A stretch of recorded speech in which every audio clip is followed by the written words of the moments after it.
Hello everybody, Andrew Casey at Hypersanity Books for Kids. Today's video is a shout out to Art at Bookshelf Odyssey. Recently he did the Annoyed book tag video, and within the title he also put in how he may have some unresolved issues, like we all do. So I thought, what better book review than the second half of the Neverending story, and comparing to the second movie, because the two are tied in. But there could have been something special with the movie. The book is fantastic, and there's a big mental health point within the book that just doesn't make it into the film. And I think it needs to be touched on and brought out. All said, let's just get into it.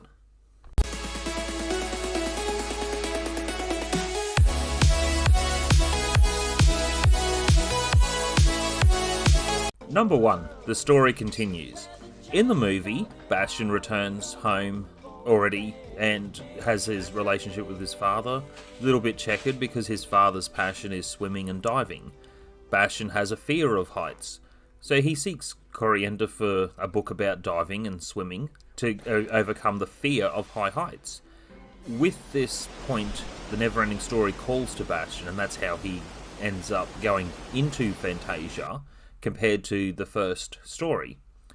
With the book, the story just continues. He never returned home. He just goes into the Neverending story. And there's a beast that he finds where on the original front cover, it's actually, that's not Falcor, that's a lion. So that's where there's a misinterpretation there. So the lion is known as the Wandering Desert, multicolored desert. So it has a legendary power to change its environment wherever it goes. So he ends up having a bit more time in this whole new world, and time works a lot differently to our world. So yes, in the book he never returned to his father. Number 2, the wishes. So one thing to make clear, the wishes is a big part of the Bastion character within a real person in the fantasy world. With the first movie, we talked about how fantasy is something we should be embracing to break away from the bounds of reality and creativity. So when you look at the movie, every time he makes a wish, he's connected to Triface's machine where he loses a literal memory instead of making new memories. That doesn't make sense. And that's one of the big letdowns of the film. You promised to take me swimming. You promised! You promised! Something's come up. I hate you! I hate you! Don't be afraid, Bastion. We're all part of a never-ending story. Even if we die? It doesn't make sense. So with the climax of the film, jumping forward, his last 2 memories is his mother and father, and then he'll never remember them. So that has some sort of substance in one way, but in another way it just doesn't work. Whereas with the book, it's not the wishes he's necessarily making that's helping him lose his memory. It's part of it. It's just being engrossed into the fantasy world too much, where he can't remember his actual life. And that's one of the darker tones of the book, because it talks about embracing our fantasies and creativity, whereas the other half of the book is saying to be careful not to lose yourself in the fantasy. So there is a dark tone within the story that unfolds that just couldn't hit in the film. Number 3, inflated ego. Bastion and ATRU are heading to Silver City. There's a maze they're going through, and within this, ATRU brings up a character flaw with the text that's shown, that he is illiterate. He understands survival skills to read footprints and so forth, so that's an important subplot. Though with Bastion, he meets another character. Hero Hypersanity is in a party on his own with 2 other followers, so he is trying to impress this princess, Olgma, at a talent show. And within this talent show, Bastion uses the wishes to perform an impossible stunt, throwing a deck of cards to have a dagger go through the dead center of every single card in order. So something that you couldn't do, he does because of the wishes. So the 2 are obviously starting to banter between things. So Hypersanity is an adult and Bastion's a child. Though within this part of the story, they're bragging. So in the movie Bastion talks about creating Smough on the intent to go to defeat Ziada. With the movie, it's bragging about this dragon that doesn't exist, that he then brings into existence by bragging, which brings into another interesting side story. Number 4, best ending to a chapter. This is a chapter ending that inspires me with a lot of my videos and other ways that I would like to write. So with the chapter about the dragon, it's a dragon for Hero Hypersanity. Though, I don't know, there's just something about this part of the story that almost doesn't make any sense. So as people are in fear of the dragon and the dragon leaves or whatever else, it has a scene break to go on a completely different tangent. So I'll just read this end of a chapter because this might inspire you for a way to write one of your books. As for Hero Hypersanity, he actually succeeded in reaching Morgul, the land of the Coldfire. He ventured into the petrified forest of Wooga Bay, crossed the 3 moats of Rhaegar Castle, and found the lead axe, and slay the dragon Smough. Then brought Olgmar back to her father.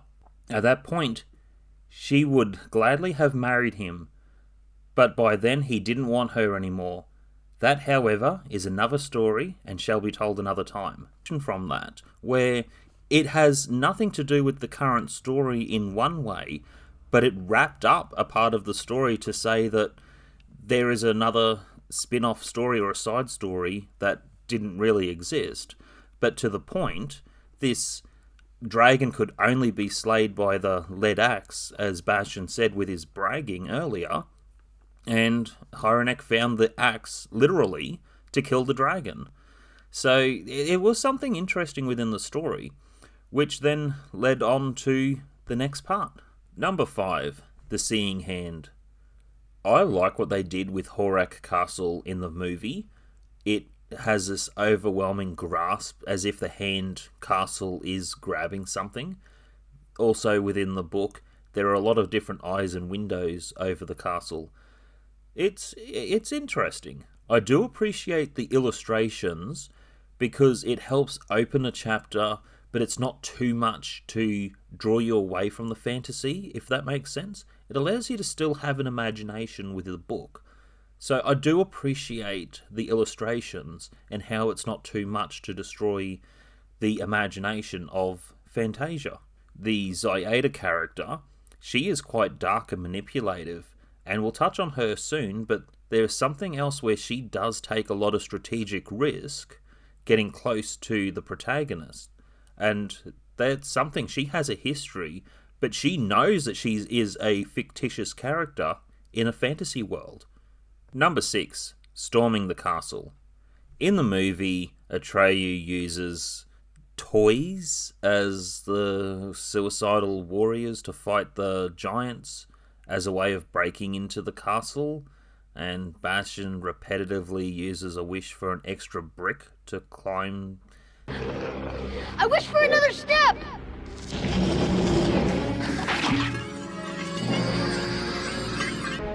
And another one! And another! The castle. It doesn't make sense. ATRU gets captured in the movie. In the book, Hero Hypersanity gets captured. So there are some differences. And instead of having the warriors be the toys, it's actually Bastion and ATRU, and Hero Hypersanity and his 2 companions. So they're a party of 5. So yes, they storm the castle and capture Ziada. That's actually part of Ziada's plan, is to be captured, just like the Joker with a lot of different storytelling. So within this sort of reaction with Falcor, Should say not. I am not going to carry that woman. yeah, I couldn't blame him. I wouldn't want something like that. Someone evil riding on my back. So you can't blame him. So she takes the Zobalay, which is in the movie and book. And that's where ATRU's survival skills come in, because they find out that they're just going in circles, while Bastion has lost so much of his mind that he's trying to keep eye on her as the prisoner without realizing how she's in his ear to manipulate him. Number 7, strategic risk. So Zoyada uses a magical device that she has to turn Bastion invisible so he can listen in on the other characters. In the movie, it's trying to force him to use another wish to become visible again, but the point is to use the device to manipulate him to thinking his friends are enemies. And with this strategic risk, what happens is Bastion's losing trust, because remember, in this part of the story, he was the deuteragonist in the first half, and Atreyu was the protagonist. In this part of the story, he's the protagonist, and Atreyu is the deuteragonist. And now Bastion actually turns evil, and with Zoyada and the help of the giants, they storm the ivory tower and he takes it over. So Atreyu has to rally up Hero Hyronek and the other characters, and Rockbiter, or Rockjaw is in the story, and other characters to help take over and storm the ivory tower, seeing Zoyada manipulated Bastion to do it. And she even says in the story, your magical sword that you created can't even beat my giants, but no one can beat you. So she's given him a lot of an ego trip as he's losing his mind and being easy to manipulate. So Zoyada does take a lot of strategic risk of risking her life to be manipulative to the young children and the innocence that they have that are able to shape Fantasia. So her motives are a little bit unclear in some ways, and that's part of the beauty of the mystery, though it does lead to a darker point. Number 8. Atreyu dies again. In the movie, yes, I did establish in the other video, when in the book as well, when Atreyu falls, he hits his head, he's dead. It's not real. It's only a story. Atreyu, no! Atreyu! With this part of the story, in the movie, Atreyu is asking to take Orin off him because he's not showing to be able to use it appropriately. They struggle and Atreyu falls down a cliff and dies. You brought this on yourself! So Falkor takes up Atreyu and they leave. Bastion then realizes the folly of his ways, that the enemy is actually the enemy. In the book, Atreyu and Bastion fight at the top of the ivory tower, so if you're expecting a big battle, you would be disappointed because it's still keeping to the middle grade audience, but it's still in there that there's a fight. And Bastion with the magical sword pierces Atreyu and he falls off the edge of the ivory tower and Falkor picks him up. So yes, Atreyu dies a second time in the story. From there, Bastion is eventually later on realizing that Zoyada is the enemy, and he tries to eventually escape. And then Zoyada's not as threatening within the story, but you do see the aftermath of a lot of what she has done in previous characters. So yes, Nibley is also in the book, but not as frustrating as he is in the movie, thankfully. So yeah, there are some things where the movie was pretty close with the book in some ways, but the mental health doesn't touch on. But I will. Number 9. The mass victims. So yes, in the story, Bastion's losing his mind, and as I mentioned, it doesn't hit it within the film. With the book, you do see this area where there are a lot of people who are docile, and you can almost compare it to an unfortunate sort of part of mental illness, sort of like dementia, where some elderly or even middle-aged people can get dementia and regress back to their childhood. Well, this is a concept of children regressing back. And within this area, someone's walking with a trolley and then not knowing what they're doing as someone else then walks with this trolley. There are other kids and young ones who are throwing dice with letters on it trying to make words because they're trying to hold on to some part of what they think they know from their actual life that they forgot. So there are a lot of thousands of people that are victims of Zoyada that don't even matter anymore the way that they are to live their life. And it's quite frightening. So within the story, yes, Bastion is leading towards the same fate of losing his mind entirely. So within the movie, his father's trying to seek him out and ends up reading the Neverending Story. Within the book, his father's doing the same. So his father then becomes a deuteragonist, trying to reach out to his son.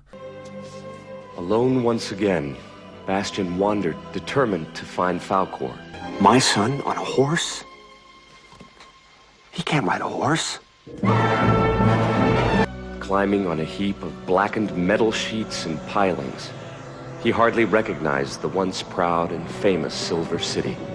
But how will your father feel if he never sees you again? My father. You helped me, didn't you? You heard me? Of course I heard you.